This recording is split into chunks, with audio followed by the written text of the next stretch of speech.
To remove or replace the right side I/O board, first remove the touch mat and the right rear cover. Grasp the connector handle on the board and pull straight up to detach the connector from the board. Remove the two silver Torx head screws that secure the right side I/O board to the middle frame. Pull the right side I/O board out of the unit.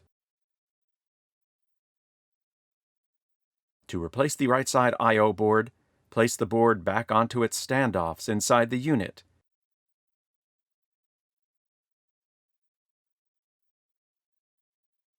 Secure the right side I/O board with two silver Torx head screws. Replace the connector to the right side I/O board.